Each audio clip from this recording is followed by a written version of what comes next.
Organe chargé de la sécurité routière.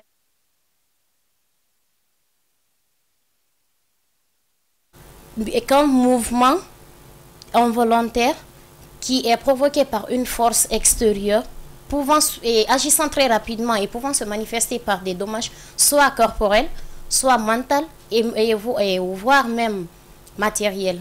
Nous pouvons par contre parler de la collision qui est un choc entre deux entités où un est au moins en mouvement. Exemple, la voiture et l'homme par exemple.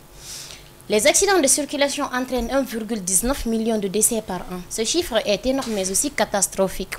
Les traumatismes dus à ces accidents de circulation ont causé plus de décès chez les jeunes âgés de 5 à 29 ans. Nous pouvons dire que ces accidents de circulation causent beaucoup de pertes commerciales chez les victimes, leurs familles et leur pays dans leurs ensembles.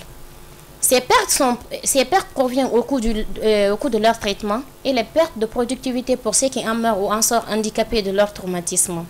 Sans plus tarder, nous allons mettre un briefing sur les facteurs. On dit que conduire moins vite, c'est moins cher. Par exemple, nous pouvons prendre un conducteur qui roule 100 km par heure sur une route de 5000 km, peut économiser 3 à 5 litres de son carburant. C'est le slogan d'une compagnie pétrolière, par exemple. Nous pouvons aussi notamment citer quelques facteurs. Nous avons la vitesse excessive ou inadaptée, qui reste et demeure le premier facteur déjà. Les stupéfiants, par exemple, sont à 13% responsables de ces mortalités sur les routes. Les malaises sont à 10% et le refus de priorité à 9%. Globalement, nous pouvons dire que c'est le non-respect des règles de la circulation, notamment hors vitesse, les contresens, le non-respect de la ceinture, le non-respect de la distance de sécurité, le non-port de la ceinture de sécurité également. Nous allons essayer de faire un briefing ou un détail sur les facteurs déjà préalablement cités. Nous allons prendre toujours la vitesse. La vitesse qui est et demeure à la première place de ces facteurs est responsable de 32% de ces accidents mortels. Les 32% de ces présumés responsables sont retrouvés en excès de vitesse. Alors que la vitesse excessive ou inadaptée peut être un danger mortel, ou voire même ça peut causer des dommages sur les édifices de la société. Un conducteur sur toi qui roule et dépasse les limites autorisées malgré les dispositifs mis en place. Nous pouvons citer quelques dispositifs, les panneaux de signalisation, les limites ponctuelles ou voire même les radars. Ces panneaux sont mis pour la protection de la population également. Nous pouvons entamer sans plus tarder l'alcool. L'alcool qui est aussi la deuxième partie de ces causes, qui est à 29% responsable de ces mortalités. D'où l'alcool, selon les statistiques, est un conducteur qui roule à l'état ivre à 70% d'y laisser sa vie. C'est pourquoi l'alcool demeure à la deuxième place. La consommation de la drogue également. Un conducteur consommant de la drogue peut diminuer la vigilance et la prudence d'un conducteur. Nous pouvons aussi entamer sans plus tarder, très chers auditeurs et auditrices, que le non-port de la ceinture de sécurité.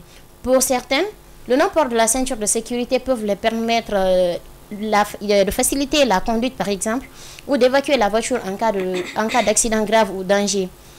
Mais certes, cela n'est pas condamné par la loi. Pour certains, ils pensent que ce n'est pas condamné ou bien des trucs qu'il n'y a pas de prévention pour ça. Et je trouve que c'est très grave. Parce qu'il court un très grave danger, soit une blessure certaine ou une blessure très grave ou une mort certaine. Nous pouvons aussi parler aussi sur le téléphone au volant, qui est aussi aujourd'hui un trait à souligner sur ces facteurs. Nous pouvons entamer aussi la mauvaise emplacement des infrastructures routières. Sans plus tarder, nous pouvons aussi parler du non-respect de la distance de sécurité. Sur ce, je vais passer la parole à mon très cher coéquipier Zakaria Silla, qui va vous parler sur les conséquences de ce fléau et les moyens de prévention. Je vous remercie. Merci. Bon, je remercie bien ma très chère coéquipière de m'avoir passé la parole. Bonsoir à tous et à toutes. Bonsoir aux chers auditeurs et aux chères auditrices. En réalité, comme notre thème porte sur la circulation routière, en réalité, la circulation routière d'aujourd'hui est devenue un problème fondamental en Guinée. De ma part, je vais essayer d'envoyer un peu mes guides de connaissances à ce niveau. Comme tous, nous savons tous que l'accidentologie est le marqueur incontournable de toute prévention des matières incontournables de toute notre prévention en matière de sécurité. De nos jours, on a remarqué, c'est-à-dire la baisse importante de la mortalité routière de 22%, et ainsi que, c'est-à-dire la diminution c'est-à-dire des accidents corporels de 19%. L'Observatoire a recensé à ce titre plus de 3246 accidents entre le 1er janvier et le 1er septembre 2022, essentiellement dû à l'inattention au volant, à une vitesse excessive et le non-respect des règlements et le non-respect des règles de priorité. Selon ces mêmes statistiques, mes chers auditeurs et chères auditrices, le nombre des accidents, c'est-à-dire le nombre des accidents ont diminué à 10,63% et contre une régression de 7,51% de morts et un repli de 3,1% du nombre de blessés. Par rapport à la même période de 2021, ayant enregistré plus de 666 morts et 5024 blessés suite à 3236 accidents, selon l'Office national de la sécurité routière ONSER, les facteurs humains liés au comportement des conducteurs et à le manque de vigilance au volant, c'est-à-dire le non-respect de les codes de conduite et en plus c'est-à-dire la distraction des piétons et le mauvais état des routes. Par exemple, un conducteur qui roule à une vitesse excessive et sur la chaussée, il arrive à rencontrer un trou profond. Et l'un de ses pneus arrive à descendre dans ce trou. Imaginez-vous qu'est-ce qui va arriver là-bas. Il y aura un très grave accident et on ne saute pas ça. Il suffirait que les usagers aussi respectent les codes de la route et des principes aussi simples et élémentaires de sécurité routière. Parmi ces principes, l'ONSER estime que si les usagers arrivent à respecter ces codes de conduite, c'est-à-dire il y aura moins d'accidents qu'avant. Les bons comportements adoptés au moment de la conduite. Chers auditeurs, chères auditrices, c'est-à-dire il faut toujours être en bonne sens, c'est-à-dire en bonne position au moment de la conduite, car être en parfaite position au moment de la conduite, ça vous permettra d'avoir la maîtrise totale sur le véhicule au moment des accidents. Entretenez régulièrement votre véhicule, car les imperfections présentes sur votre véhicule peuvent aussi entraîner sont aussi à l'origine de nombreux accidents, comme les pneus ou c'est-à-dire les pièces aérodynamiques, le problème moteur, c'est aussi à signaler. La distance de sécurité. Il faut avoir une distance de sécurité entre vous et la voiture qui vous précède. Avoir une distance de sécurité, c'est-à-dire confortable entre vous. Car s'il y a une distance de sécurité, lorsque la voiture qui est devant vous arrive à avoir subi un accident, ça vous permettra, d'éviter cet accident. C'est-à-dire, si vous êtes toujours près du véhicule, votre mouvement de réaction sera réduit. Donc, il faut signaler cela. Surtout, il faut être prudent pendant la nuit et sous la pluie. Car pendant la nuit, de nombreuses sources de dangers sont regroupées. Il y a le manque de visibilité, c'est-à-dire la fatigue qui est augmentée, que ce soit morale ou physique. Et c'est le moment le plus souvent où vous avez le risque de rencontrer les conducteurs sous l'emprise d'alcool. Par ailleurs, sous la pluie ou dans d'autres mauvaises conditions climatiques, votre voiture va perdre la maniabilité ou d'adhérence. Il faut être prudent et stable dans la tête.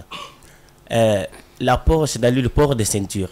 Le port des ceintures aussi, c'est obligatoire, mais en Guinée, ici, on voit tous que ce n'est pas respecté.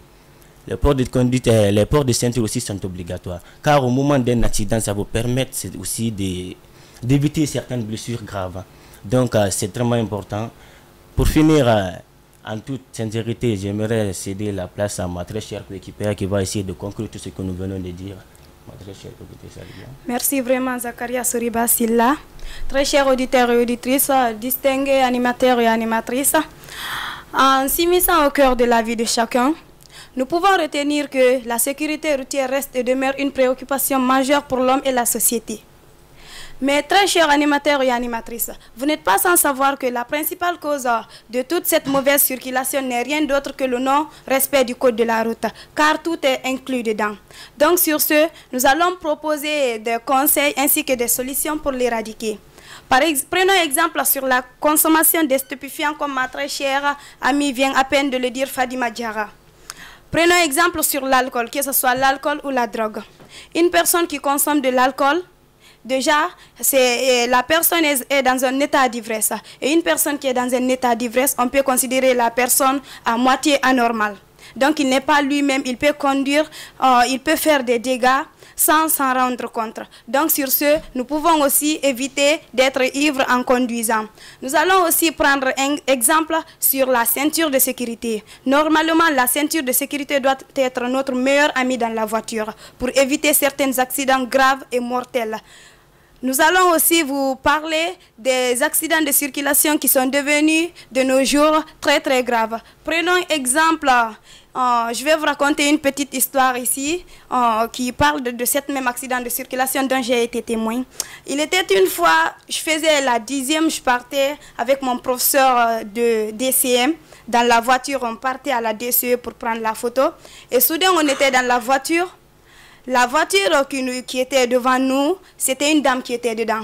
Et on voit les panneaux de les feux de signalisation. Car quand c'est au vert, ça demande aux voitures de s'arrêter. La dame décide de respecter ces feux de signalisation. Et soudain, on voit le chauffeur qui nous envoyait. Directement, il sort sa tête en criant sur la dame. Tandis que la dame essayait juste de respecter ses feux de signalisation. Mais si vous voyez que ce chauffeur a réagi ainsi, c'est qu'il y a plein de personnes qui le font. Hein?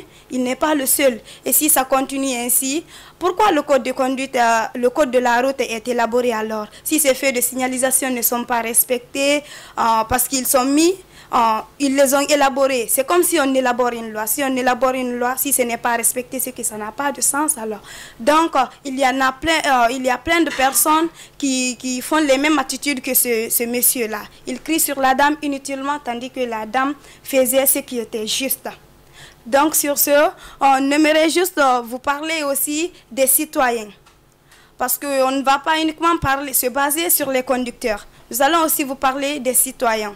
Les citoyens aussi, surtout la population guinéenne de nos jours. En traversant, ils ont les casques sur la tête, le téléphone, la main trop distraite. Ils prennent ça comme une civilisation, mais ça, ce n'est pas une civilisation. La civilisation, c'est quand on t'apprend une chose et que tu décides de respecter cette chose en marchant sur les règles.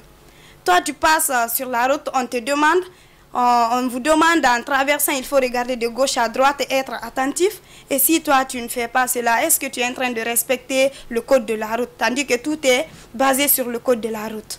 Toi, tu passes, tu ne calcules pas. Et si un accident, tu arrives à avoir un accident là-bas, tu vas dire que c'est le conducteur. Mais non, ce n'est pas de sa faute.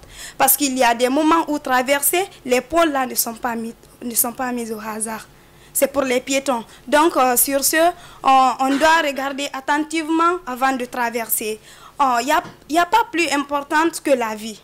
Et si toi, tu te mets à dire que je suis civilisé, je vais passer le fait de m'habiller, j'ai mis les casques, je dois traverser quand je veux, je suis civilisé. Mais ce n'est pas ça une civilisation. Donc là, tu te trompes carrément. Nous allons aussi prendre exemple sur les agents de sécurité. Sur les agents de sécurité routière qui sont dominés actuellement par la corruption. C'est que cela est devenu, on peut dire, comme étant leur ration alimentaire, quoi. Donc, ils peuvent voir des véhicules, c'est-à-dire des véhicules de luxe. Bon, l'injustice est devenue de leur part comme étant leur ration alimentaire, alors que tel n'est pas le cas. Si vous voyez que l'État élabore ces lois, ils les ont mis là-bas pour qu'ils font leur travail. Donc, ce n'est pas à cause de la corruption qu'ils les ont mis là-bas. Mais actuellement, cela demeure la première chose, ce jeu, hein, alors que tel n'est pas le cas. Normalement, les agents de sécurité routière doivent être exigeants envers les piétons ainsi que les conducteurs. C'est ce qui est autorisé en réalité. Et excuse-moi, je te coupe, comme il reste presque plus de temps. J'avais juste une question. Je voulais savoir, est-ce que vous, en tant qu'élève, vous avez été sensibilisé à la civilité sur la route, à la sécurité routière à l'école? Par exemple, quelqu'un qui est intervenu pour vous donner un cours sur comment se comporter sur la route en tant que piéton ou quand vous allez conduire. Est-ce que vous avez eu un cours comme ça ou pas du tout? Bon, au fait, dans les cours d'ECM, on a réussi à avoir, comme je le disais précédemment, le cours portant sur le code de la route. Mais c'est uniquement théorique. On ne voit pas la pratique. Quand même, on nous enseigne cela en nous le disant. Mais normalement, ce que moi je pense, mon point de vue, c'est qu'ils doivent insérer les cours de circulation routière dès le primaire. Comme ça, les élèves pourront se préparer mentalement dès l'âge adulte. Vrai. Et ou amener les campagnes de sensibilisation dans les écoles, très fréquemment. Évidemment. Ouais, parce que des campagnes de sensibilisation, vous pensez que c'est assez efficace? Ou qu'est-ce qu'il faudrait faire selon vous pour que vraiment les gens respectent par exemple les feux de signalisation et comprennent que quand c'est rouge, il faut s'arrêter, quand c'est vert, on peut y aller? Parce que les gens, ils ont quand même connaissance en fait de ce qu'il faut faire et ce qu'il ne faut pas faire. Mais malgré tout ça là, ils le font quand même. Mais évidemment qu'ils ont cette connaissance qu'il ne faut pas le faire. Ils le font juste intentionnellement parce qu'ils veulent le faire. Mais moi, selon moi, je pense que le gouvernement devrait prendre ses responsabilités. Car c'est en Guinée ici qu'on voit, tu vois les petits de 15 ans, 16 ans dans une voiture, en train de blaguer et sans leur permis. Tandis qu'en France, ici c'est en France que tu vois pour obtenir ton permis, c'est comme si tu faisais un examen au bac. En France, pour obtenir ton permis, là, c'est pas du tout facile. Mais ici, on voit vraiment que c'est bizarre, quoi. Tu vas voir un enfant ou bien des collègues, moi je pars pour blaguer, je pars aujourd'hui dans un appart, je vais aller me distraire. Et dans ce cas, tu n'es pas conscient de tout ça. Ça, c'est la faute à l'État. Donc tu pars, tu conduis, tu ne sais pas ce que tu fais. Il y a la musique qui roule, il y a la musique qui joue dans la voiture. Et soudainement, ici, tu te heurtes à un camion là-bas, mais c'est la mort. Il faut atteindre l'âge pour avoir ton permis. Mais il y a autre chose qu'on peut observer dans la circulation en Guinée. On peut voir en fait des voitures dans un état de vétusté très avancé. Tu vois, des véhicules vraiment délabrés, quoi.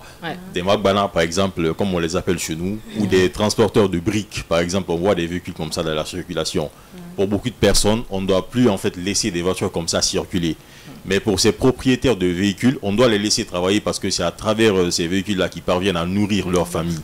Que pensez-vous en fait des voitures qui sont dans cet état et qui se retrouvent dans la circulation en Guinée? Des voitures pourries, quoi. Si tu veux. Non mais c'est ça, il a tout dit. Pour ça, on doit mettre en place une organisation pour ça. Et parce que ces personnes aussi vivent dépendamment de ça. Par exemple, on va prendre un exemple sur un père de famille qui fabrique des briques et qui n'a pas les moyens pour s'acheter une bonne voiture et faire ses affaires. Du coup, on peut mettre en place une organisation pour les aider.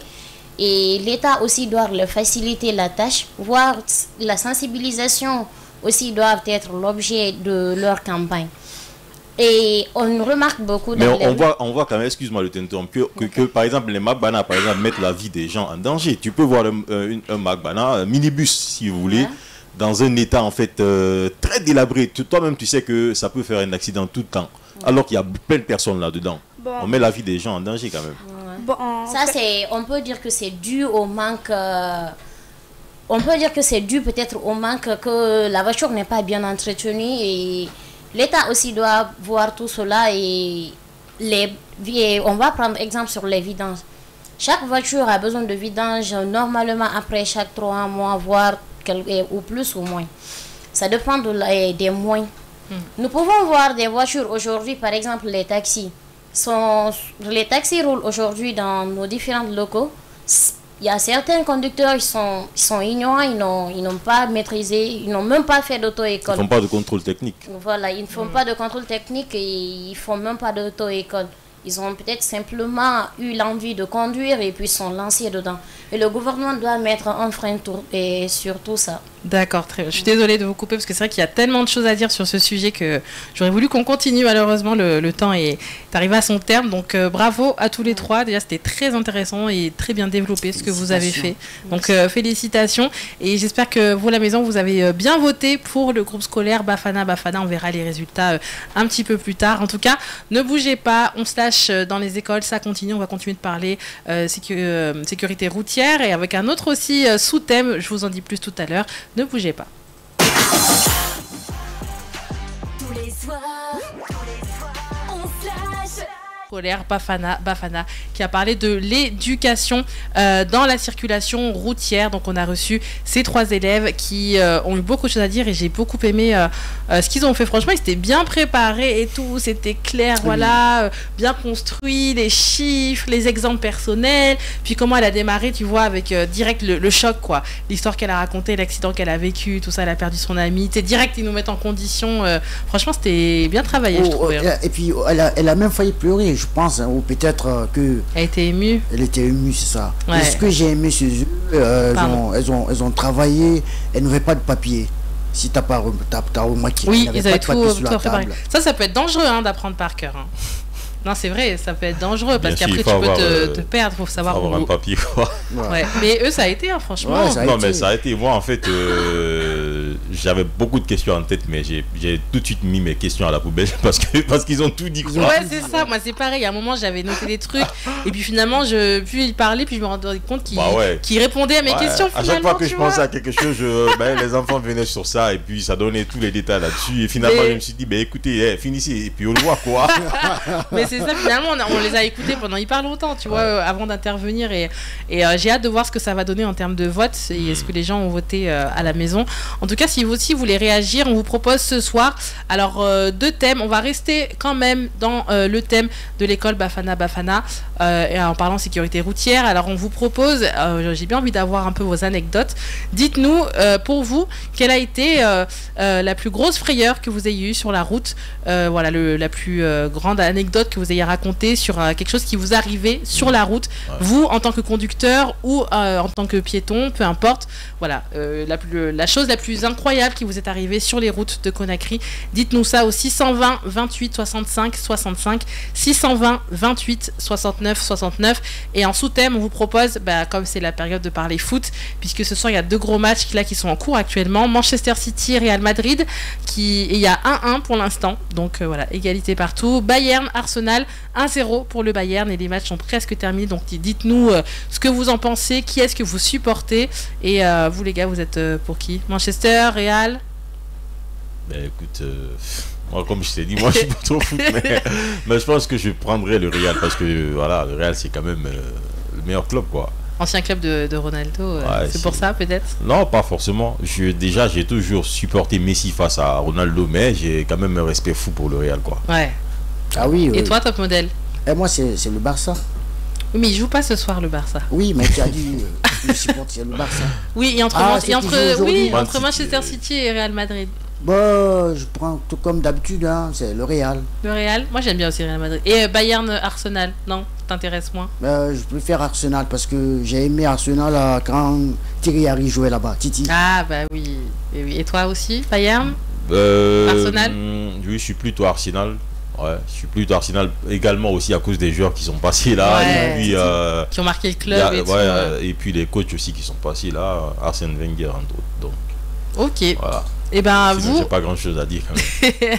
Mais je sais qu'il y a des fans de foot qui écoutent Radio Espace et hier on l'a vu, certains qui étaient révoltés à cause qui du nous appelaient simplement rouge. pour dire qu'ils sont fâchés. Oui, c'est ça. Et du coup, donc si jamais vous aussi vous voulez réagir par rapport à ces 2 gros matchs là qui ont lieu ce soir en Ligue des Champions, ou si vous avez une anecdote à raconter sur ce qui vous est arrivé de plus fou sur les routes de Conakry en termes de circulation routière, que vous soyez piéton, que vous soyez conducteur, n'hésitez pas au 620 28 65 65, 620 28 69 69. On attend vos appels, donc n'hésitez pas. Et parmi là dans le studio, Bambo, Top Model, est-ce que vous conduisez? Alors bien sûr. Ouais, vous conduisez tous les jours ou ça dépend ou... Tous les jours. Et vous êtes comment sur la route? Est-ce que vous êtes civilisé? C'est ça la question. Je suis très très prudent. Voilà, parce que... En termes de vitesse ou... Vitesse, ça dépend. Parfois quand je suis avec ma maman dans la voiture, elle dit que je roule vite. Les mamans elles disent toujours qu'on roule vite. Voilà, alors que pendant qu'elle dit que je roule vite, c'est en ce moment tu vois une autre voiture qui vient me dépasser. Je dis voilà, tu vois la voiture qui passe là, c'est celle-là qui roule vite. Peut-être qu'elle roule plus vite, mais que vous roulez tous les 2 vite. Ouais, mais sans elle, je pense que ça va parce que moi, honnêtement, je suis très très prudent dans la circulation. En tout cas, la faute ne viendra pas de moi. Ça, c'est sûr. Après, je peux faire des erreurs parce que je suis humain et tout. Dans la circulation, ça peut arriver à tout le monde. Mais généralement, j'aime même pas en fait, même quand quelqu'un vient égratiner ma voiture, j'aime pas trop discuter parce que pour moi en fait déjà la circulation à Conakry est faite pour comme ça. Bien sûr. Tu vois, que tu touches, que tu provoques ou pas, tu seras provoqué en fait. Soit tu provoques, soit tu seras provoqué. Et quand c'est pas vraiment grave, tu vois, quand c'est des petites rayures, là je laisse, j'abandonne quoi. Je bloque pas la circulation pour ça en fait. Parce que tu vois déjà, bon, quand ma voiture était neuve, c'est vrai qu'il y a quelqu'un qui m'a juste collé un peu derrière. Donc ça m'a énervé, je suis descendu. Après je me suis dit, ben écoute, je suis en train de faire une folie quand même parce qu'il n'a rien foutu, il n'a rien fait là. Après j'ai un peu bloqué la circulation, c'était au rond-point de Sangoya. Mais après ça, j'ai tout le temps des rayures sur la voiture et pour moi après je trouve ça... Après la première, tu sais qu'il y en a plein d'autres qui arrivent. Ouais, ma voiture elle est rayée de partout, mais je ne calcule pas en fait parce que c'est ça en fait, ça arrive tout le temps. Et généralement quand tu as une petite rayure comme ça, dès que tu t'arrêtes, tu bloques tout le monde. Alors là, s'il n'y a pas une chose qui m'énerve comme ça en fait, pour quelqu'un qui va... Oui, c'est vrai, il y en a qui veulent qu'on rende justice et tout parce que la police doit venir faire des constats, mais parfois franchement ça ne vaut pas la peine quoi. C'est pas la peine quoi. Et à cause des rayures, tu bloques l'embouteillage et... Toi aussi, elle est beaucoup rayée ta voiture? Moi souvent, c'est moi qui coigne plus. Au moins tu reconnais. Si tu le demandes bien là, tu verras qu'il n'est pas passé par une école pour son permis. Alors il n'a pas passé son permis. Il t'a coûté combien? Et ce qui est encore grave en fait dans la circulation, dès qu'on te voit en fait conduire d'une certaine manière, tu vois en fait des chauffeurs se moquer de toi pour te dire que non, ils viennent d'une école. C'est les enfants d'auto-école ça. Il met son clignotant. Il vient d'une école. Mais c'est fou en fait quoi. C'est vrai, genre toi qui es passé par une école, t'es pas normal en fait, t'es nul, tu sais pas conduire. Et tu conduis pas assez vite, et t'es trop prudent, mais c'est et tu retardes. Mais oui, c'est faux, bien sûr. Quand tu conduis bien, on dit que tu sais pas conduire. Mais non, est-ce que tu conduis bien? Parce que tu as évité la question là, mais est-ce que tu conduis bien, top modèle? Pardon? Est-ce que tu conduis bien? Oui, t'es passé par une auto-école? Je suis un Schumacher. Schumacher il conduisait vite. Oui, je suis un Schumacher, je conduis bien. Bon, au fait, je conduis doucement. Tu sais changer la vitesse, mais tu sais pas conduire. T'as été témoin. Non, j'ai un cas sur lui en fait quoi. Les dossiers, balance. Il a failli laisser sa vie le mec. Quand même. Oui. Non, attends, raconte-nous la bambo quand même. Tu peux pas dire ça. Non, en fait, je sais qu'il a fait un grave accident. Donc, oui, j'ai fait. T'étais fautif. Oui, pardon. C'était toi le fautif. Il sait même pas comment c'est arrivé, si tu vois un peu ce que je veux dire. Non, je sais bien sûr, Bambo, qu'est-ce que tu veux dire? Tu veux dire que tu es passé quelque part pour prendre le volant? Mais non. Tu vois, lui, que ce soit en fait les voitures, que ce soit les motos, non, lui, il s'écrase tout le temps. T'as vu ce qu'il te dit? Il t'attaque là. Oui. Au fait, j'avais une Mercedes Élégance. Donc, et vous la Mercedes en plus. Tu vois, élégance en plus. Tu sais, la Mercedes, ça vire très bien quoi. Donc, au fait, c'était une poursuite.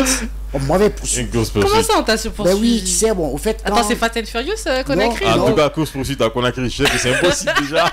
Tu fais 5 mètres, il y a un embouteillage. Non, on m'avait poursuivi. C'est-à-dire, je t'explique, Siggy. J'avais fait l'accident au niveau de. Donc à rond-point, tu vois, au fait j'avais raison, mais j'avais tapé un motard. Mais le motard il est sorti devant moi, tu vois, après j'avais eu peur, parce que d'autres ont dit ah non il a tué le mec, le plus souvent en Guinée, on peut foncer vers toi, te faire du mal.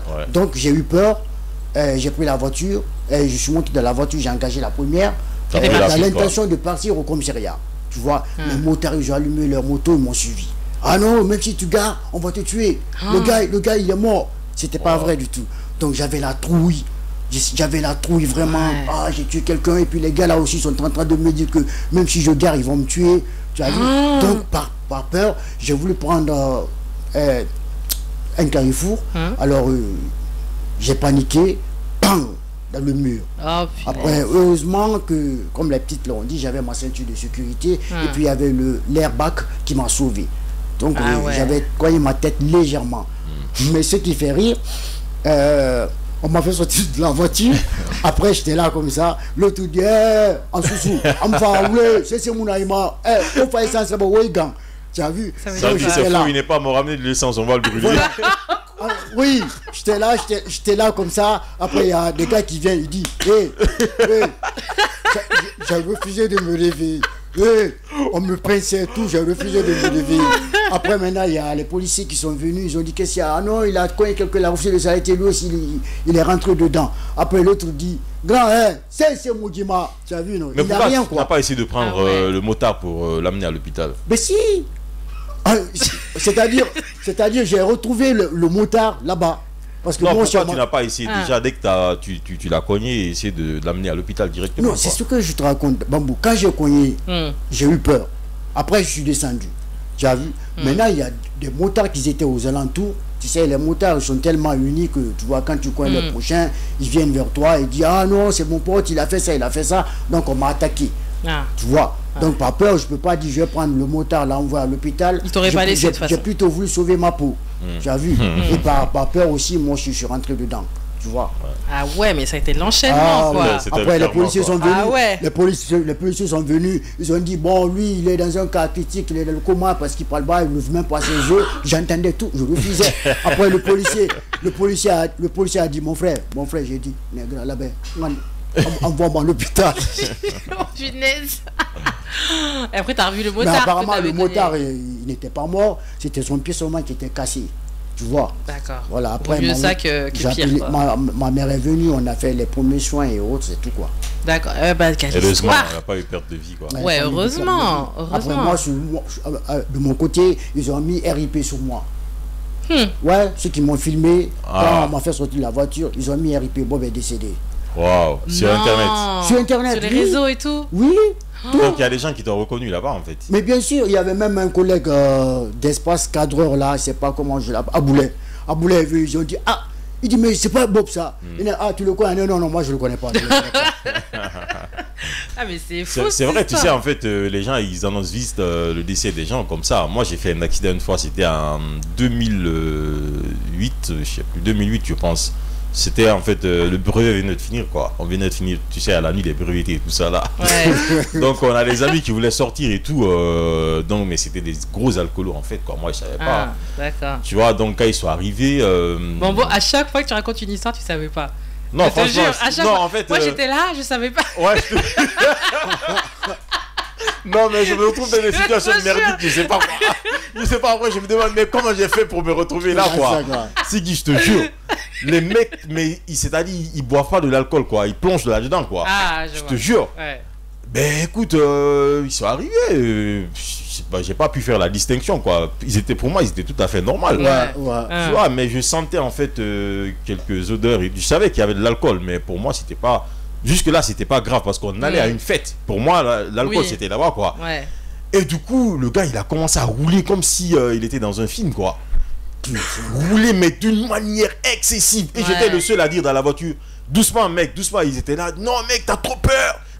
Tu vois, j'étais le peureux, en fait, quoi, le plus alors faible. Alors, t'étais le seul qui était sain d'esprit. Tu vois, quoi. Voilà, quoi. Ouais. Moi, je voyais, quoi. Je me disais, mais attends, mais c'est fou, mais comment on est en train de rouler, là, qu'on a pris, là. Fast and Furious. Tu vois. Ouais, c'est ça. Et puis, juste à Béchia, là-bas, on allait monter sur un trottoir. Et boum, la voiture, je sais pas. Elle a fait des tonneaux. Je sais plus ce qui s'est passé, en fait, quoi. Mais je sais que quand je suis descendu de la voiture, tout était cassé en fait. Wow. Et mais rien n'est arrivé à personne en fait. Seulement un seul. Oui, mais la voiture était complètement détruite en fait. Wow. Vaut mieux ça qu'autre chose. Oui, et quand on est descendu de la voiture, tout le monde se cherchait quoi. Tu vois. Ouais. Et moi, le pote avec qui j'étais, on a décidé de rentrer à la maison, d'emprunter un taxi pour rentrer à la maison. Mon pote, il me dit, Bambo, vas-y, on prend un taxi. Je dis, non, je vais à pied jusqu'à ça. Imagine, de Bessie à Sangoué en fait. Il me dit, mais t'es fou quoi, vas-y, moi je monte en taxi. Tu vois, je l'ai suivi, on est monté dans le taxi et du coup, on monte dans le taxi, on trouve une femme qui était en train de dire que les mecs ils sont tous morts. Les gars qui ont fait l'accident. C'est basé sur quoi pour dire ça? C'est pas sur l'état de la voiture peut-être. Ah ouais. Tu vois, tu viens, tu trouves une voiture sur la route détruite, comme ça, accidentée, tu te dis, mais attends, mais certainement ils sont tous morts. Ouais, ceux qui sont dedans. Et on était dans la voiture, tu t'imagines si on n'a pas bronché un seul mot. La femme disait tout ça là, on était bouche bée jusqu'à la maison, personne ne parlait en fait. Moi j'avais juste une petite cicatrice là sur l'épaule et lui sur le pied là et tout, mais des petites cicatrices comme ça là. Mais on va continuer de parler de ces anecdotes là parce que je pense qu'il y en a d'autres encore et même les gens aussi en ont beaucoup. Mais donc ne bougez pas, restez connectés sur Radio Espace, on continue de parler de ce qui vous est arrivé de plus fou sur la route. Tiens. Votre voisin s'endort au volant dans les bouchons en rentrant le soir. Dites-lui d'écouter.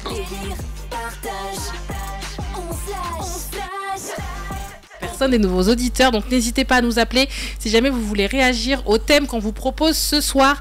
Donc quelle est la chose la plus folle qui vous est arrivée sur la route, que vous soyez piéton ou conducteur? Si vous arrivez quelque chose de complètement fou, peut-être l'incivilité de quelqu'un ou juste un fait assez improbable, n'hésitez pas à nous appeler pour nous raconter ça au 620 28 65 65 620 28 69 69. Ça c'est le premier thème qu'on vous propose, et en second thème on vous propose de réagir puisque voilà, c'est de circonstances, hein. En ce moment on est en plein Ligue des Champions, donc n'hésitez pas si vous voulez réagir au match de ce soir, Manchester City, Real Madrid d'un côté et Bayern, Arsenal de l'autre. Voilà sont les matchs du soir, donc n'hésitez pas si vous avez peut-être un prono, vu que là c'est presque la fin, mais on n'y est pas encore, d'ici 3 minutes, donc dépêchez-vous. Ou si vous voulez juste apporter du soutien à votre réagir équipe à l'après-match, quoi. Ouais, voilà, tout à fait. On va faire les experts ce soir, donc vos réactions d'après-match, voilà, c'est le terme que je cherchais. Merci Bambo. N'hésitez pas à nous appeler 620 28 65 65 620 28 69 69. Donc Bambo, tu me disais juste avant qu'on écoute la belle musique de Libianca, tu nous racontais ce qui t'est arrivé. Ouais, je te jure, hein, j'étais avec des amis alcoolos, donc du coup et ça a failli en fait tourner au drame, quoi. Ben ouais, donc tu disais sur le chemin du retour, personne parlait. Non, tu m'étonnes, tout le monde devait être sous le choc, non? Ouais. Personne parlait, on était là assis dans la voiture. Est-ce que vous êtes rentré avec quelle voiture? Un taxi? Oui, un taxi. Moi, c'était ma première fois de faire un accident. Ouais. Donc, j'étais sous le choc. Voilà quoi. Mais Dieu merci. Franchement, je te jure, à voir l'état de la voiture, on pouvait tous mourir direct. Bah, et puis, dès qu'on est monté sur le trottoir, du milieu là, c'est-à-dire on pouvait se retrouver sur l'autre côté de la route et croiser une autre voiture, quoi. Tu vois, et heureusement, dès que la voiture, les 4 nœuds en fait étaient écrasés déjà, donc la voiture allait à tourner en fait sur elle-même jusqu'à aller se garer devant un fossé. Ouais. Ah mais c'était un grave accident. C'était grave. Mais attends, mais j'ai pas compris comment il est arrivé l'accident exactement. Non, il déviait en fait les voitures. Il faisait sa course, quoi. Donc il déviait mais comme dans les films, en fait. Oui, et du coup il allait cogner le trottoir, il est monté dessus, les 4 pneus se sont écrasés, la voiture s'est tournée sur elle-même et allait se garer devant. Mais t'imagines à quel point c'est inconscient de faire ça? Parce qu'en fait là tu peux tuer tous tes potes, mais en l'espace de 30 secondes. Vite fait, quoi. Vite fait, il allait tous nous tuer, le mec. Tu vois, et moi ce jour-là, ma grande sœur était là, elle était venue pour les vacances, ma grande sœur. Et elle a beaucoup insisté en fait ce jour-là. Ne sors pas. Et on a un appel, je pense. On a un appel. Peut-être quelqu'un va réagir à ce que tu viens de nous raconter. Bonsoir. Allô, bonsoir. Bonsoir, vous allez bien? Oui, je vais bien. C'est Alpha Amadou depuis la baie. Alpha Amadou depuis la baie. Alors, explique-nous, est-ce que toi aussi tu as une anecdote complètement folle qui t'est arrivée sur la route? Moi, je n'ai rien à dire à ce propos, mais j'ai un peu appuyé sur le sujet de Tukla, l'école Bafana. Ah, très bien. Vas-y, on t'écoute. C'est par rapport aux conduites là. Moi-même, ici à l'Abbé, on ne respecte même pas cela. Surtout les motards, c'est la merde, quoi. Chacun fait ce qu'il veut. On tue les gens n'importe comment. C'est un peu ça que j'avais à dire. Ouais, je comprends. Merci. Donc c'est un peu comme à Conakry en fait. Parce qu'à Conakry aussi, les motos, les conducteurs de motos sont très très indisciplinés. Ouais. Ils font des choses souvent dans la circulation. Tu te demandes est-ce que c'est vraiment des gens normaux, quoi. Tu sais que moi de ma vie, j'avais dû avoir un accident de voiture et un accident sur la route, on va dire de manière générale. Et depuis que je suis à Conakry, j'en ai eu déjà 3, alors que ça fait même pas 1 an que je suis là. Et là, je me dis, mais qu'est-ce qui se passe, tu vois? Mais à chaque fois, c'était à moto. À chaque fois à moto, tu vois. Par exemple, une fois, j'étais avec donc le conducteur de la moto. Alors attends, je crois qu'on a un petit... Non, pas d'auditeur. J'étais avec... En plus, le pire, c'est que juste avant, j'étais avec mon cousin. Et lui, il est assez protecteur. Il lui dit, vu que moi, j'allais rentrer, oui, tu roules doucement, tu fais attention et tout ça. Faut pas qu'on ait d'accident. Il a fait oui. Mais il a écouté, tu vois. Il a roulé tout doucement, tranquille. Sauf que il roule doucement, mais il fait des dingueries. Dans le sens où on roule... Et il y avait des embouteillages, tu vois, et on était sur la voie, juste après l'aéroport, en direction de Yimbaya. Et donc il y avait des embouteillages. Du coup ça avançait vraiment très doucement. Il y avait des voitures devant nous, derrière nous, à gauche, à droite. Vraiment ça avançait pas. Et lui il s'est dit tiens, je vais prendre le raccourci, donc passer sur la voie d'à côté et prendre le raccourci par le haut de la route et tout et tout. Et attention, je raconte la suite après cette audite. J'ai un peu de pub. Bonsoir, bienvenue sur Espace. Ouh, ça coupe un peu, j'ai l'impression. Est-ce que vous m'entendez?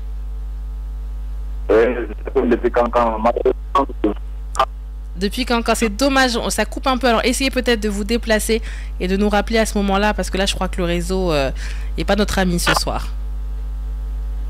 Alors non, malheureusement on vous entend pas, c'est dommage. Déplacez-vous et rappelez-nous, comme ça on va voir si ça peut marcher à ce moment-là. C'est dommage. Et donc je te disais, on passe de l'autre côté de la route pour monter et tout, faire le tour. Et donc le chauffeur. Prendre le sens contraire ou quoi? Oui, en fait, non, juste tu sais, des fois il y a des petits embranchements au milieu où tu peux traverser, tu sais, un petit espace, et donc on allait passer de l'autre côté, pas prendre le sens contraire, mais remonter en fait la route qui montait, passer par le quartier, quoi, en fait. Et il s'est dit on va faire ça pour gagner du temps, parce que y a pas de souci. Sauf que il se dit tiens on va prendre un raccourci, il voit l'embranchement pour pouvoir couper, et du coup il voit ça, au lieu de se dire je préviens que je vais tourner et puis je tourne, lui il tourne direct. Tu vois ce que sans je veux regarder dire? en sans fait, regarder, sans prévenir. Bonsoir, bonsoir, bienvenue sur Espace. Alors oui, c'est moi qui suis revenu. Permettez-moi de m'exprimer. Malgré je suis à Cancan, mais il faut que je parle cela. Quelque chose qui m'étonne à Cancan ici, la circulation est très très mauvaise. Allez-y, on vous écoute. Ah, ça m'étonne que tu sois sur moto, que tu sois n'importe quel engin que tu as à Cancan ici. Franchement, je crois que l'autorité locale qui est là doit prendre des dispositions pour ça. C'est-à-dire, mener des sensibilisations concernant la circulation à Cancan, c'est très très mauvais. Parce que les gens te coupent à gauche, ils te doublent partout, à gauche, à droite. Tu n'as aucun. En circulant à Cancan, sinon, c'est très mauvais. Tu n'as aucune partie sur la route là où tu peux vraiment te sauver. À gauche, à droite. Vous vous sentez complètement en insécurité en fait sur la route? S'il vous plaît. Allô? Vous sentez votre sécurité complètement menacée dans la circulation, quoi? Alors oui, je me ressens un peu très mal. Allô, tu m'entends? D'accord, bon, vas-y. Peut-être on aura une solution contre ça, parce que c'est grave quand même, c'est grave, très grave. Parce que si tu ne peux pas circuler librement, c'est très grave. À gauche, à droite, on te double, et puis quand tu parles, on te dit d'encader. Non, bon, bon, je pense que vous allez nous aider à remonter cette information au niveau des autorités qui sont à Cancan ici, pour qu'ils fassent quelques sensibilisation concernant la route. Sinon, ça sera, ultérieurement, ça sera très grave de plus. Concernant cette émission, je vous encourage beaucoup. Vous avez un énorme travail à faire, sincèrement parlant. C'est vrai. Merci beaucoup pour votre action. Merci, on a compris. Oui. Allez-y. Que Dieu nous vienne en aide et qu'il nous facilite la compréhension. Merci beaucoup, vraiment, je vous encourage. Merci beaucoup. Ouais. Et tu sais, tout à l'heure, tu disais, Bambo, quand il y avait eu... non, je crois que c'est Top Model qui disait ça, que oui, après, il fallait aller à la gendarmerie faire le constat ou attendre les gendarmes qui viennent fassent le constat. Parce qu'en fait... Pardon. Ouais. En fait, finalement, je suis habitué. Je me retenais de tout ça tout à l'heure. Et en fait, c'est les conducteurs. En tant que conducteur à Conakry, on ne peut pas faire de constat. Par exemple, tu vois, en France, on a chaque conducteur est censé avoir une feuille de constat dans ta voiture. Et donc, si tu as un accident avec une autre voiture, bah, à ce moment-là, les deux sortent. Et soit tu t'arranges avec la voiture, genre bon, vas-y, on va laisser ça comme ça. Soit vous faites un constat. Donc là, à ce moment-là, on relève parce que tu es obligé d'avoir ton petit truc d'assurance sur le pare-brise. Ça, c'est obligatoire. Sinon, si tu te fais arrêter, c'est une amende. Et donc, tu es obligé après de noter le truc de l'assurance et de faire le constat entre les deux conducteurs, quoi, tu vois. Et je me dis, ici, est-ce qu'il y a d'autres personnes que des autorités, comme les gendarmes, qui peuvent faire des constats, ou il n'y a que eux qui font des constats? Forcément, il n'y a que eux, en fait, la police routière. Parce que ce que la tu police dis là, routière. ouais, parce que ce que tu dis là, moi, il m'arrive en fait de fuir ma raison parce que je sais que je suis pas dans les règles. Voilà, je sais que si la police vient tout de suite, elle va demander sors-moi tel document. Je sais que j'ai pas ces documents, donc dès qu'il y a frottement, je fais mec, bon ça va, on se on est ensemble. Montanara, allez salut. Non mais c'est un peu honteux pour moi de dire que je suis pas dans les règles. Mais moi tu le reconnais. Ouais, je le reconnais, pas mais le seul en plus. Oui, mais ça fait que j'évite les constats. J'évite les constats parce que je veux pas que le mec qui vient me demander en fait de sortir tous les documents qu'il faut quoi. Ouais. Et donc là le constat ça se passe comment? C'est bon, j'ai jamais assisté. Le gendarme qui après dit que la faute revient à qui, etc. Le policier en fait, les agents de la police routière. Souvent en fait c'est de passage que je remarque en fait.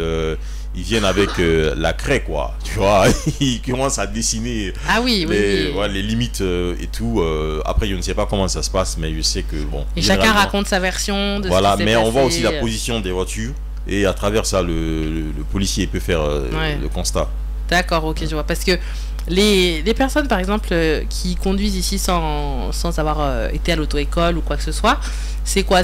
Ils conduisent comme ça, sans rien, sans papier, ou c'est qu'ils ont un faux permis par exemple? La plupart c'est des faux permis. Ah oui, d'accord. Ouais, sauf qu'avec le permis biométrique, là c'est tout à fait compliqué en fait de pirater. Ouais. Donc tu es obligé là de... Mais après, ça aussi, tu n'es pas en fait obligé d'aller dans une école, de passer ton permis en fait. Pour avoir ton permis. Mais c'est pas comment ça c'est pas obligatoire? Ben écoute, tu viens, tu remplis les documents, tu payes de l'argent, on te donne ton permis. Et un vrai permis? Ouais, un vrai permis. Quoi? Attends. Ouais. Comment ça? Après, bon, je peux comprendre ça. Imagine qu'on demande à... Parce qu'on sait pas en fait, on sait pas si tous ceux qui ont les anciens permis sont passés par... ont passé le permis vraiment. Oui. Et imagine sur une population de disons 5 millions de personnes, il y a des nouveaux permis en fait, parce que ces permis là ça ne fait pas plus de 3 ans je pense, les nouveaux permis. Imagine qu'on vienne demander à 5 millions de conducteurs de passer le test pour avoir le nouveau permis. En un laps de temps, ça va être impossible en fait. Peut-être on te donne le permis parce que tu as un ancien permis, mais tu peux perdre ton permis, tes points. Oui, ça par contre on peut le faire en fait, genre tu n'es pas obligé de passer un test en fait parce que tu as un ancien permis, mais tu peux perdre tes points parce que tu ne sais pas conduire. Oui, d'accord. Tu vois, si on va de ce principe, je pense que ça peut passer en fait. Ouais. Mais généralement les gens qui circulent c'est des faux permis quoi. En plus c'était facile d'avoir un permis, tu peux rester en France là-bas, hein, je te fais un permis à Conakry. Facile. Mais j'ai un cousin, c'était sa spécialité hein. Ah ouais. Ah oui, il n'est plus là. Il a voyagé mais tu demandes n'importe quel document, il te les fournit. Ah, finesse. Ouais. Mais tu vois, c'est ça, après qu'il y a des gros problèmes après sur la route et tout. Franchement, moi, des fois, je suis là, je regarde, des fois, il y en a un, je lui ai dit, mais attends, t'as quel âge? Il me dit 18 ans. J'étais là, c'est ça, ouais, t'es grosses joues d'adolescent, là. Tu vas me dire que t'as 18 ans. Et t'arrives de demander l'âge de... Hein? Et t'arrives de demander l'âge des gens comme ça à la législation? Moi, lui, je lui ai dit t'as quel âge? Il m'a dit 18 parce que franchement, je l'ai vu. J'ai dit waouh, est-ce que là, je m'apprête vraiment à monter sur la moto d'un jeune qui a l'air d'avoir 14 ans, quoi? Ouais. Tu vois? Et tout à l'heure, je venais sur une moto. J'ai demandé au gars est-ce qu'il sait vraiment conduire en fait. Il s'est mis à rigoler. Qui va te dire non? Ouais. Je me suis dit, mais bah, écoute, c'est pas prudent ce que je te demande. C'est pas que j'ai pas confiance. Mais j'ai pas confiance. Je te jure. Mais oui, tu vois, je te racontais l'histoire du gars qui a tourné comme ça. C'est pareil, il était quand même assez jeune. Mais après, là, je ne veux rien dire. Il y a des jeunes très responsables, il n'y a pas de souci. Mais franchement, je te jure, à ce moment-là, il a tourné direct. Il s'est dit, tiens, je vais passer là, il tourne. Donc là, forcément, la voiture qui était juste derrière nous, elle nous a foncé dessus, quoi. Tu vois? Wow. Et ça nous a fait. Du coup, c'était pas si grave quand même. Bah, heureusement que c'était les embouteillages. Donc on roulait vraiment pas vite. Et la voiture roulait pas vite non plus. Donc en fait, ça nous a fait tomber un peu de la moto. Mais enfin ça a un peu coincé la moto sur ses roues et donc nous ça nous a fait perdre l'équilibre et un peu tomber, mais après tu te rattrapes parce qu'on était vraiment pas à l'allure vive quoi, tu vois. Et le mec il est sorti, il a même rien dit, il l'a regardé, il a juste levé les bras, il était dépité quoi, genre mais pourquoi tu tournes comme ça sans le dire? Mais moi je lui ai dit mais attends, si tu veux tourner à gauche, au moins mets ton bras, si tu veux pas ton clignot, lève ton bras pour dire que tu vas tourner. Tu peux pas tourner comme ça, faire ta vie et supposer que les gens vont te suivre, c'est normal qu'ils nous soient rentrés dedans, tu vois. Enfin, et un autre accident aussi pareil à moto, mais je t'ai dit depuis que je suis arrivée, j'ai jamais eu autant de problèmes sur la route. C'est bizarre quand même. Pardon, la maladie qui continue là. Mais c'est en fait c'est des trucs, je me dis même on posait tout à l'heure la question au groupe scolaire Bafana. Et est-ce qu'ils ont eu des cours, tu vois, sur la circulation? Ils disaient oui, ils ont eu un cours, etc. Ça, c'est vite fait, quoi. Et rapide et tout. Et je me dis, c'est quand même dommage parce que il y a des choses qui peuvent être faites, tu vois. Moi, je me souviens au primaire déjà, je devais avoir 7 ans, 8 ans, un truc comme ça. Et on a eu 3 jours, je crois que c'était 3 jours d'affilée où le matin, on était sur des vélos.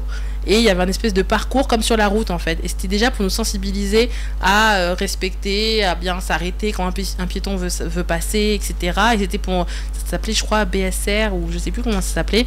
Et donc c'était pour nous apprendre déjà les règles, on va dire, de civilité quand tu conduis, quoi. Tu vois, pour après plus tard si tu conduis un scooter, une moto, une voiture. Et on était jeunes pourtant. Donc je me dis ce serait bien de commencer déjà jeune pour ceux au primaire et collégiens, etc. Donc il y a tellement de questions essentielles, existentielles même, qui sont laissées pour compte en Guinée. Tu vois, c'est comme on le dit en fait, quand tu as le ventre vide, tu ne peux pas bien réfléchir en fait. J'ai l'impression que c'est ça le Guinéen en fait. C'est-à-dire on a tellement autres problèmes que on oublie en fait de traiter en fait les vraies questions, genre sensibiliser les enfants très tôt en fait. Il ne faut pas attendre qu'ils soient adultes pour les sensibiliser sur la sécurité routière. Tu vois, comme l'exemple que tu viens de donner, je me rappelle quand je faisais le primaire, dans mon école, le fondateur, il a affiché le poumon d'un fumeur en gros plan dans la cour de l'école. Ils sortent bien choqués. Et moi, ça m'a choqué. Ouais, normal. Et toute ma vie, j'ai pensé en fait, dès que je vois quelqu'un fumer, je vois ce poumon là. Tu vois, donc c'est ça. Il faut pas attendre il faut pas attendre que cette génération soit adulte pour commencer à penser à tout ça, quoi. Parce qu'un adulte, tu peux pas lui dire tiens, il faut que tu fasses ça, est-ce que tu fais là, c'est pas bien. Tu peux lui dire, mais il recevra pas forcément l'information. Alors que un ado, ça peut être difficile aussi, mais quand tu prends plus jeune, c'est déjà autre chose. Primaire, je trouve c'est le bon âge, tu vois. C'est ça. Ici, on attend tard pour faire les choses. Et puis, l'autre auditeur qui vient d'appeler, qui se trouve à Cancan, je pense que dans les grandes villes, ça doit être pareil partout, parce que les villes là ont connu en fait cette histoire de moto-taxi avant qu'on a crié. Donc ça veut dire qu'il y a plus de motos là-bas, quoi. C'est ce qu'on m'a dit il y a pas longtemps aussi, qu'il y avait beaucoup plus de moto-taxi, par exemple à Cancan justement, on m'a donné l'exemple de Cancan par rapport à Conakry. J'étais là parce qu'il y en a beaucoup à Conakry quand même déjà. On m'a dit mais Cancan c'est pire. Et peut-être le seul moment où tu sens en fait qu'il y a vraiment une sensibilisation qui est menée, c'est quand il y a la semaine de la sécurité routière. Mais moi en fait je vois ça comme un simple bruit en fait. Tu vois, c'est vrai que ça porte des fruits. Il y a en fait le message il va passer chez beaucoup de conducteurs et tout. Mais venir en fanfare comme ça pour sensibiliser les gens qui n'ont même pas le temps d'être sensibilisés, qui n'ont pas en fait l'attention sur ça, tu sors le matin, tu as des histoires à gérer, c'est pas sur une campagne de sensibilisation que tu vas aller t'arrêter. Oui, je ne dis pas qu'il faut stopper ça, mais ça revient encore à ce qu'on vient de dire tout de suite. Il faut commencer ça très tôt. Il faut commencer à sensibiliser les enfants avant qu'ils ne grandissent. Mais c'est ça, et même à essayer de... En fait, c'est ça qui est tout... La difficulté vis-à-vis de la circulation routière, je trouve, c'est que c'est les mentalités carrément qu'il faut changer. Tu vois, de dire aux gens, bah ouais, ça t'embête, mais en vrai, un feu tricolore de signalisation, désolé, mais il faut t'arrêter au rouge et passer au vert. Tu peux pas dire ouais, flemme, et en fait, c'est rouge et tu passes quand même. Parce que celui qui est derrière, il va faire la même chose, et finalement, ça sert à rien, quoi. Tu vois. Donc c'est dommage. J'en peux plus, je te jure. C'est difficile. En tout cas, n'hésitez pas bien sûr à réagir à tout ce qu'on vient de dire. Si vous aussi vous avez un témoignage sur ce qui vous est arrivé sur la route ou un message à faire passer au 620 28 65 65 620 28 69 69. On continue de parler de circulation routière, de sécurité routière, d'incivilité routière également, ainsi que de parler football. Si jamais vous avez une réaction sur les matchs de ce soir, ça arrive juste après ça, tout de suite. La sécurité routière au centre des priorités des politiques publiques. Ça s'est passé dans les grandes gueules sur Radio Espace Guinée. Mais quand on revient à dire ce qu'on est en mesure de dire aujourd'hui, c'est que fort. Tous les soirs, on flash. Qui va parler de l'exode rural, le lycée Ahmed Sékou Touré qui va parler de la corruption dans les concessions scolaires, Et le dernier jour, le 24 avril, on aura le groupe scolaire Jean Mermoz qui va parler de la drogue en milieu scolaire également. Et le lycée d'excellence professeur Alpha Condé qui va parler de la sexualité chez les jeunes. Donc c'est pas mal, on a quand même des sujets assez vastes, je trouve, et très intéressants. Donc j'ai hâte d'écouter et voir comment ça va se passer pour eux, surtout qu'une fois que c'est terminé, ensuite on va faire donc le classement, enfin l'ordinateur va calculer pour nous le classement des 10 écoles avec le meilleur classement par rapport au vote que vous avez donné, que vous avez fait sur YouTube et sur Facebook. Et donc les 10 meilleures écoles seront pris pour la phase d'après, c'est la phase des qualifications. Là ça va se passer donc le lundi d'après directement, du lundi au vendredi cette fois. Donc là il y aura On Slash toute la semaine avec chaque école qui va revenir, qui va continuer d'argumenter le thème qu'elles ont choisi, mais il y aura d'autres surprises, il y aura d'autres difficultés, puisqu'il y aura aussi des réactions des auditeurs qui pourront appeler, d'autres qui pourront poser des questions préenregistrées déjà au préalable. Donc là c'est, tu sais, quand on dit dans On Slash on va donner la chance aux élèves de pouvoir faire de la radio, là ils vont être en plein cœur quoi. Donc comment répondre à un auditeur, l'accueillir, savoir répondre à sa question, sachant qu'ils devront bien sûr argumenter sur leur sujet en même temps. Donc j'ai hâte de voir ce que ça va donner, j'ai hâte de savoir surtout qui seront les qualifiés. Ouais, ça va être une autre étape de la compétition. Ouais, et là pas la plus dure en plus. Voilà, et puis là par contre c'est pas en fait les votes sur internet et tout, il y aura en fait par SMS un aussi. changement total sur les modes de qualif. Donc la compétition va être très mais là ça se durcit, c'est normal, là c'était la première étape, donc c'est encore tout mignon, même si c'est pas facile de venir faire de la radio en studio face à 3 personnes, c'est quand même assez dur, mais je trouve qu'ils en sont tous très bien sortis pour voir que l'exercice est vraiment assez compliqué, je pense. Et donc pour la prochaine étape, ça va être un peu plus difficile, et après quand on va arriver aux demi-finales, là ce sera tout autre chose, parce que là ça y est, on quitte les studios et on va en extérieur devant un public. Là c'est encore autre chose quoi. Donc là le sujet est imposé en plus. Donc on a été doux là avec on les préparait tranquillement à ce qu'elle arrivait par la suite, tu vois.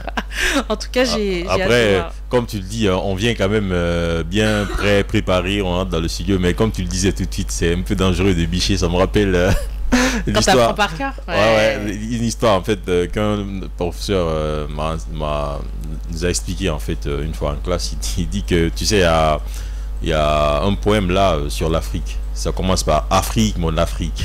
Le mec il a oublié le reste en fait. Donc c'était Afrique mon Afrique, plusieurs minutes il dit Afrique Afrique ne me fait pas ça.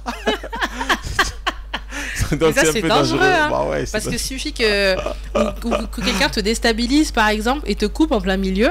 Après si tu sais plus où t'en es et tout, tu sais t'es perdu. Non mais tu sais il y a des gens qui sont spécialistes dans ça, bicher.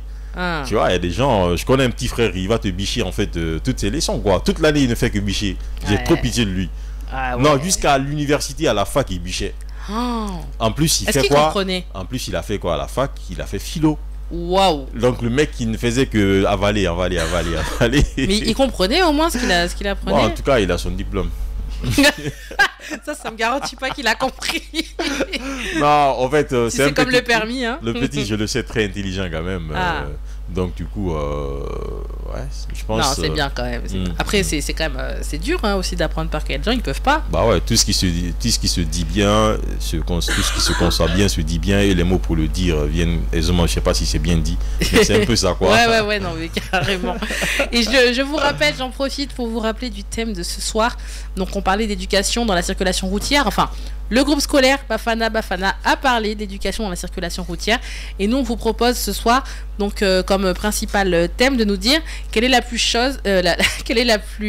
chose la plus folle qui vous soit arrivée sur la route, que vous soyez conducteur ou piéton, un truc complètement improbable ou fou. Dites-nous tout ça au 620 28 65 65 620 28 69 si jamais vous êtes plus football, vous avez envie de réagir au match de ce soir, sachant que là on est en plein dans les tirs au but entre Manchester City et Real Madrid, puisqu'il y a un partout. Donc là je pense que ceux qui regardent le foot sont sous pression, donc on va pas les déranger. Mais vous pourrez bien sûr nous en parler après. Si vous avez un petit pronostic aussi, n'hésitez pas. En tout cas je vous rappelle donc le thème, que vous est-il arrivé de complètement fou sur les routes de Conakry.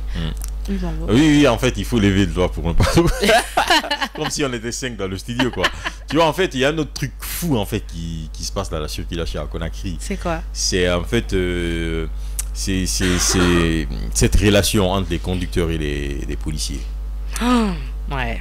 Au fait, ça, quand je dis ça, problème, en fait, c'est pas parce qu'on a peur des policiers, en fait. On n'a pas peur de la police routière.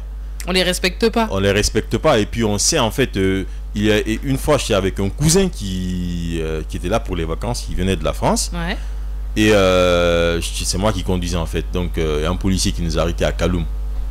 Et moi, le temps que je prenais pour discuter, parler avec le policier, lui, il cherchait un billet dans sa poche. Tu vois, moi, je disais... je parlais, en fait, je voulais convaincre le monsieur parce que je n'étais pas en infraction et tout. Il m'a dit, mais Bambou, allez, te fatiguer. Il a sorti un billet de 5000 francs, il a vite glissé ça dans la main. Juste 5000 ? Bah ouais. Et le monsieur nous a laissé passer. Tu vois, j'étais là, je fais... Au fait, le gars, lui, il vient de la France, mais il sait comment ça marche ici mieux que moi, en fait. C'est chaud. Je te jure. Puis en plus, tu te dis, ça m'a choqué, en fait. Il s'est pas respecté 5000 en plus. Non, parce que moi, quand je suis avec eux dans la voiture, dès qu'ils se mettent à me raconter des trucs comme ça sur la Guinée, je suis non, je suis pas d'accord. Ce que vous dites, mais je sais au fond de moi que c'est totalement vrai. Tout ce qu'ils disent sur la Guinée, c'est vrai. C'est énervant, mais ça concerne pas tous les policiers quand même. J'assume pas. Écoute, j'ai bien envie de voir ce policier dans la circulation qui refuserait un billet d'argent. Oui, mais moi je me dis quand même, j'ai peut-être mon côté optimiste, mais je me dis ça peut pas être le cas pour 100% tous, du corps. Pareil. Tous, Siggy. Je te jure, ils sont tous pareils. S'il y a des policiers qui nous écoutent, on va avoir des problèmes. Par moment, ils s'en foutent. Demain matin, ils vont faire pareil. Ouais. Tu vois, au fait, par circonstance, quand il vient en fait pour te verbaliser, dans ce moment, quand tu sors l'argent, il va faire semblant. Mais si tu le fatigues, après 30 minutes, tu fais parler un policier, après 30 minutes, je te jure qu'il va te dire, il faut regarder ce que tu as. Quelle que soit ton infraction. Ouais. Je vois. Ici, tous les policiers, c'est moi qui te dis, Siggy, ça fait très longtemps que je roule dans Conakry et tout. Il y en a quand ils t'attrapent, ils vont beaucoup te fatiguer. Tu vois, ils vont vraiment te fatiguer. Mais on a une technique quand même, en tant que chauffeur à Conakry. Ne jamais donner ses papiers à un policier. Sinon, c'était foutu. C'est foutu en fait. Parce que quand il vient, la première chose qu'il te demande, les documents de la voiture. Alors là, si tu donnes les documents de la voiture, mec, il va te laisser là avec ta voiture, il va aller s'asseoir d'abord. Oh là là. Ah non, c'est des foutaises qui commencent. Mais on sait que la finalité, c'est payer de l'argent. Ouais. Non, c'est payer de l'argent. Et j'ai une seule fois payé directement, j'ai été non, pas verbalisé. C'est verbalisé, hein. Ouais. Comment on appelle non. Verbalisé, c'est ça, ouais. Une petite amende, quoi. Ou... Oui, j'ai payé une amende de... Ouais.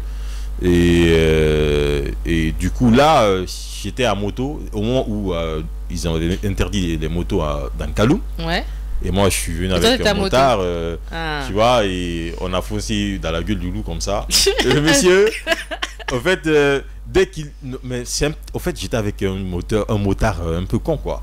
Tu vois, au fait, de la même manière qu'il ne faut jamais laisser ses documents à un policier, c'est de cette même manière qu'il ne faut jamais laisser la clé de ta moto à un policier. Ouais. Mais le petit... Attends, mais il y en a, ils arrivent par derrière et tout, ils attrapent direct la moto, c'est pas facile. Au fait, quand il a pris la clé de la moto, tellement le monsieur il est méchant, il est monté sur sa propre moto, il a disparu. Non. Ouais, après on a demandé à ses amis, ils disent, ah ben allez le retrouver à Koléa. Avant qu'on arrive, ils avaient déjà coupé le truc, le reçu. Oh punaise.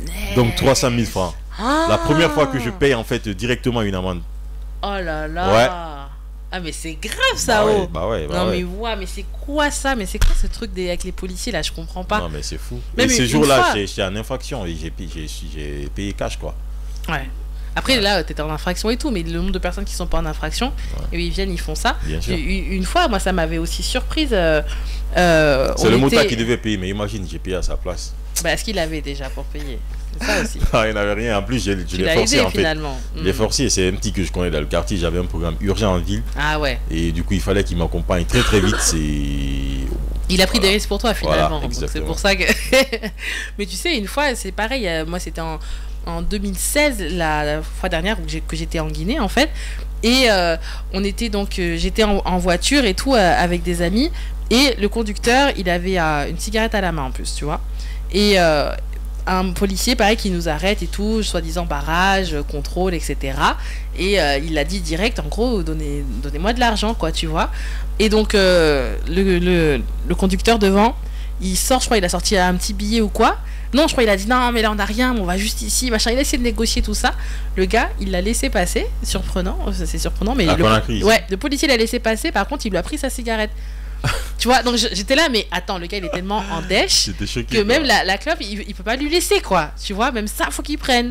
Tu vois ce que je veux dire, c'est quand même trop. C'est fou en fait. Mais pourtant, mais ça doit nous interpeller. Ça veut dire que les gars ils vivent très mal, ils sont très mal payés, ils sont très mal entretenus. Ouais. Ils passent toute la journée sous le soleil et les gens qui profitent sont dans les bureaux. C'est un peu ça en fait, quoi. Il faut investir sur eux, il faut les enlever dans cette situation de précarité. Ouais. C'est pas forcément de leur faute en fait. Comment est-ce que tous les policiers du pays peuvent avoir le même comportement? Ça veut dire qu'on est en danger, on n'est pas protégé. Et après je me dis aussi, quand toi t'es là, tu vois que t'as la même paye que ton voisin, et que ton voisin en plus il ramène le soir un combo de 100 000, 150 000 parce qu'il fait ça, bah au bout d'un moment je pense que tu te dis bah attends, pourquoi moi j'aurais pas la même chose, quoi. Ouais. Tu vois. Et puis le commandant en fait qui est là avec vous, c'est-à-dire il vous amène en mission, quoi. Il s'assoit tranquille en fait. Dès que la négociation devient dure, le policier te dit ben, va voir le commandant. Ah ouais. Tu vois. Et tu sais, je te rejoins au moins là-dessus, par rapport à peut-être leurs conditions et tout. Par contre, il y a un truc où je me dis là, c'est quand même chaud, c'est que je suis désolée pour eux si les conditions sont quand même difficiles, mais ils sont quand même là à devoir faire leur taf, tu vois. Et quand tu vois des fois des gens ils sont là en train de se disputer à deux doigts d'en venir aux mains, où ça bloque de ce côté-là et tout, et que le policier, tu regardes un peu plus loin, il est là-bas assis, comme ça, posé, comme si tout allait bien. Non, parce que lui-même parfois ça énerve quand même. Il est pris au coup par l'incivisme des Guinéens, quoi. C'est-à-dire, mais même si t'es là, ton mieux au moins, tu vois, c'est ton taf quand même. Non, parfois tu sens en eux qu'ils en ont marre en fait de l'incivisme des gens. Ouais, mais les gens qui sont bloqués, ils en ont marre aussi. Oui, tu vas être là en fait à parler à un conducteur, l'autre il va aller faire pire.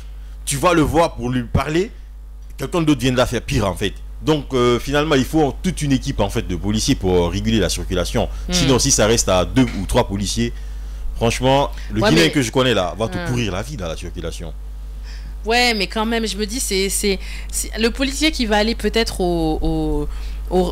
voilà l'exemple. Le policier qui va aller au restaurant et il va s'asseoir, il va regarder la serveuse, il va dire, lui faire signe. Elle va dire franchement, j'ai eu 5 clients trop chiants, là, flemme, débrouille-toi. Il va dire c'est pas normal. C'est son taf, elle est censée venir me servir. Bah, pour moi, c'est pareil. Je suis désolée hein, si les gens sont chiants et tout, mais c'est ton boulot. En vrai. Non, donc, ça reste ton boulot, mais je te raconte en fait un autre fait à ne pas négliger, quoi. Tu vois, c'est ton boulot, mais gérer en fait 5 clients et gérer 50 conducteurs en même temps, c'est différent, vrai, quoi. C'est pas le même stress, c'est pas la même pression. C'est vraiment, on en revient à ce qu'on disait, à cette sensibilisation qui manque quand même dès le plus jeune âge par rapport au comportement sur la route, quoi, tu vois. Et pardon, tu vois, en 2016 aussi encore, ça m'avait marqué aussi une fois, mais en vrai j'avais rigolé parce que vraiment la situation était quand même comique. C'était pas drôle pour ceux qui étaient impliqués, mais de l'extérieur c'était quand même comique. C'est que on est bloqué, on comprend pas pourquoi. J'étais dans un taxi et sauf que moi j'étais vraiment au bon endroit parce que je voyais tout ce qui se passait. Et en fait t'avais un petit camion Coca-Cola qui publicité. Pardon. Un petit camion d'une boisson gazeuse qui c'est pas de la bonne pub en plus, donc on va savoir. Et donc un camion rouge qui était qui était on a compris et qui était bloqué, et en fait je sais pas, il était rentré dans un autre véhicule, tu vois. Et donc sauf que finalement ça avait bloqué un bus qui arrivait, et ce qui se passait là à ce moment-là, c'est que le gars est en train de s'embrouiller non pas avec le conducteur du petit camion à côté, mais avec les passagers du bus qui eux étaient sortis du bus parce qu'il avait bloqué la route. Donc en fait il était là en train de se disputer avec tous les passagers du bus. Le gars du petit camion, il s'est dit attends, j'ai bougé son camion rouge, il est sorti, il a commencé à vouloir prendre le volant, l'autre il est venu, il l'a fait descendre de son... Mais un bordel, et moi j'étais là mort de rire parce que je regardais tout ça, quoi. Mais il y avait rien qui allait, tout le monde se disputait. Je savais même pas si les gens ils appartenaient à quelle voiture, quel bus, quel camion. Je te jure, tout le monde se disputait et nous on était là bloqués. Ça peut être un scénario Charlie Chaplin, ça. Mais franchement, je te jure, c'était comique quand même, parce que tu te dis comment toi t'es là en tant que conducteur, c'est pas avec le conducteur tu t'embrouilles, mais avec les 30 passagers du bus. Et l'autre il vient, il veut prendre ton véhicule pour le déplacer. Il monte et tout, il commence à vouloir démarrer, l'autre qui dit non, il essaie de le faire sortir et tout, mais c'était n'importe quoi. Mais moi, il y a un truc que je peux conseiller en fait pour les personnes responsables, parce qu'il y a des gens responsables quand même dans la circulation. Oui, quand même, qui sont dans les règles, qui conduisent très bien. c'est en fait éviter les disputes en fait dans la circulation, parce qu'il y a des gens très très mal éduqués en fait, qui mine de rien t'insultent, voilà, sans regarder ton âge, sans, parce que tu peux voir sur une personne que voilà, c'est une personne responsable. C'est vrai que l'habit ne fait pas le moine, mais parfois on peut juger en fait par l'apparence, quoi. Si tu peux avoir l'ascendant un petit peu, voilà, et même avec l'âge en fait, quoi, tu peux remarquer que ça c'est une personne âgée, donc je dois éviter en fait. Mais il y a des gens en fait qui vont mal te parler, qui vont t'insulter, donc ça va gâcher toute ta journée. Et c'était pendant le Ramadan, j'ai vu un autre cas comme ça, 2 véhicules en fait, ils se sont même pas rentrés dedans, mais ils se discutaient. Je sais pas qu'est-ce qui s'est passé, qu'est-ce que l'autre a dit à l'autre. Il a garé sa voiture, il allait prendre une pierre. Il a cassé les pare-brises du mec avec qui il discutait. Les frais après. Ouais, parce que juste il était fâché, soi-disant quoi. Tu t'imagines, tu te rends compte une personne comme ça. J'ai même pas envie d'avoir affaire à une personne comme ça en fait, qui s'énerve et casse tes vitres quoi. Mais c'est ça, des fois ça va loin. Il y a quelques semaines seulement que j'ai assisté à une bagarre comme ça d'un taxi qui s'est bagarré avec un chauffeur de moto-taxi. Tu vois, je sais pas qui était en tort, qui avait raison, mais en tout cas ils en sont venus aux mains, et sachant que du coup, vu qu'il s'est énervé, son taxi était en plein milieu de la route et t'avais les camions qui arrivaient à fond, il faisait nuit, tu vois, et les camions qui arrivaient à fond et qui évitaient la voiture, sauf qu'il y a un moment, et les gens qui venaient autour voir ce qui se passait, mais du coup il y avait des gens en plein milieu de la route en train de regarder qu'est-ce qui se passe, eux ils sont en train de se battre, et les voitures qui continuent de circuler comme ça. C'est dangereux. Et puis, tellement dangereux. Pour revenir au cas que j'expliquais tout de suite, et moi bête que je suis, j'étais juste à côté dans la circulation sur l'autoroute, j'ai garé aussi parce qu'il y avait de l'embouteillage, mais il n'y avait plus personne devant moi. Donc le monsieur qui était dans un minibus me dit, mais t'es fou, comment tu peux voir les gens lancer des pierres et puis t'es là, tu regardes. J'ai dit, j'ai complètement oublié en fait, tu vois, j'étais concentré là-dessus quoi. Donc après je me suis rappelé que je pouvais prendre une pierre aussi là, tu vois, et j'ai filé vite fait quoi. Ouais, c'est clair. C'est ça en fait. Donc souvent tu as raison, quand il y a des cas comme ça, les gens viennent sur la route et ça peut mettre leur vie en danger quoi. Mais c'est ça en fait, parce que tu sais pas, celui qui peut-être est inattentif à ce moment-là, et il voit au dernier moment qu'il y a quelqu'un sur la route ou qu'il y a la voiture en plein milieu et l'autre en train de se disputer, et là c'est le drame direct après quoi. Donc je rappelle qu'il vous reste très peu de temps si jamais vous voulez réagir à tout ce qu'on est en train de dire sur la circulation routière, et comme je vais tousser, moi je vais te laisser dire le numéro. En fait, ce qui me fait rire en fait le plus souvent quand je me fais arrêter, c'est quand le policier me reconnaît en fait. Ah ouais? Ouais, généralement. Il te dit quoi généralement? Oh là là, espace, vous parlez tout le temps. Là aujourd'hui j'étais pris. Il se venge. Ouais. Là, tout ce qu'il a envie de dire sur les grandes gueules, c'est à moi, il le dit quoi. Moi, je suis pas dans les grandes gueules, mais c'est moi qui prends les coups quoi. Tu vois. Et il y a un autre qui m'a arrêté en fait avec les contrôles de vignette là et tout. Mais il y a un truc bizarre qui m'est arrivé. J'ai acheté ma vignette en ligne. Et c'était en fait un faux achat quoi. C'est vrai? Je te jure. C'est le site qui était faux ou... Je sais pas en fait, ils ont donné ça, ils ont pris mon argent, ils m'ont envoyé un message comme quoi j'ai acheté nana. Et à chaque fois que je me fais contrôler, on me dit que non, dans leur base en fait de données, j'ai pas acheté de vignettes. Oh punaise. Ouais, je te jure, une grosse galère. Ah ouais. Il y a un policier qui m'a arrêté à l'aéroport et il m'a arrêté 30 minutes, je discute avec lui, je dis non, j'ai payé justement. Je sors le message, ils ne sortent leur appareil là pour me dire que non, tu n'es pas dans notre base de données. On a discuté comme ça, il a vu que je voulais prendre la fuite. Il m'a dit, Bambo, Girassi, si tu prends la fuite, ça punaise. Comment tu m'as appelé? Je fais, mais punaise, comment il a su? Et dès que, le plus grave, dès qu'un policier m'arrête, dès qu'il me reconnaît, il commence à me parler. Vous les grands dieux! Mais moi, je suis pas dans les grands dieux! Oh là là! Laissez-moi tranquille! C'est pas moi j'ai rien dit! Moi je parle pas moi! Je viens, je fais mes animations et puis je rentre chez moi, c'est pas moi les grandes gueules! Mais là c'est toi qui représente hein. Non je te jure. À ce moment-là c'est toi qui représente. Non parfois je prends des coups à cause des grandes gueules. Ah ouais, mais je pense que t'es pas le seul.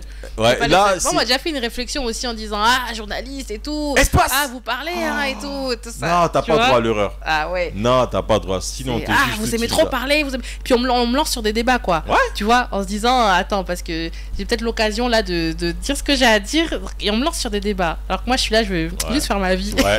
J'ai même pas envie de parler. Ouais. J'ai même pas envie d'être reconnu. Franchement, moi quand je vais dans un espace public, ce que je ne veux pas c'est d'être reconnu en fait. Bon, vous avez entendu ou pas? Bon, on va passer un message. Et puis aujourd'hui, il y a eu un accident à Matoto ici. Je rentrais à la maison, voilà, j'avais fini la matinale, je partais à la maison me reposer. Je tombe sur un accident. Et il y avait les taxis à côté qui refusaient d'amener la dame à l'hôpital. C'est-à-dire ils ont complètement perdu le sens de l'humanisme en fait quoi. Moi je viens de tomber sur un motard qui m'arrête en pleine circulation comme ça pour me signaler qu'il y a un accident si je pouvais les accompagner.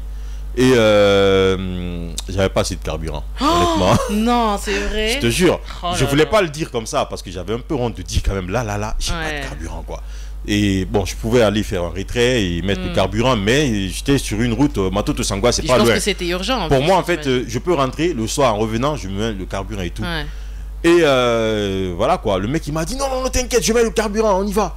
Je prends la personne accidentée, on y va, dès qu'on arrive à l'hôpital, le monsieur me dit... Ah, t'as pu y aller quand même. Ouais, j'avais assez de carburant quand même, j'étais au rouge, mais je pouvais aller jusqu'en ville et revenir quand je suis au rouge. Donc le monsieur il te dit quoi? Il me dit, attends, on dirait que toi je t'ai vu à la télé, pendant que je disais que j'avais pas de carburant quoi. Je l'accompagne à l'hôpital, une fois à l'hôpital, il m'avait reconnu très tôt en fait, depuis là, Mato, il m'a reconnu.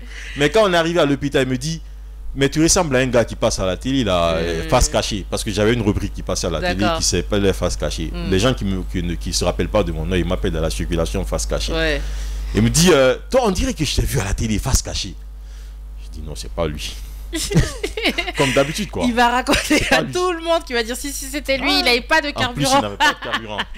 En tout cas, bon, c'est sur cette anecdote que j'aime beaucoup qu'on va vous laisser et qu'on va vous donner rendez-vous la semaine prochaine pour la suite de On se lâche dans les écoles. N'oubliez pas qu'il y aura aussi la rediffusion de tout ce qui s'est passé ce soir, ce dimanche. Donc restez connectés sur Espace TV et puis sur les réseaux aussi, Espace TV Guinée bien sûr pour le replay du live. Et je vous souhaite une très bonne soirée. Bambo, merci beaucoup et on se retrouve lundi bien sûr. Ouais. Merci beaucoup à Dramé pour la réaction technique. Et puis moi, je vous dis bonne soirée à tous et à demain. Ouais, bye. Tous les soirs.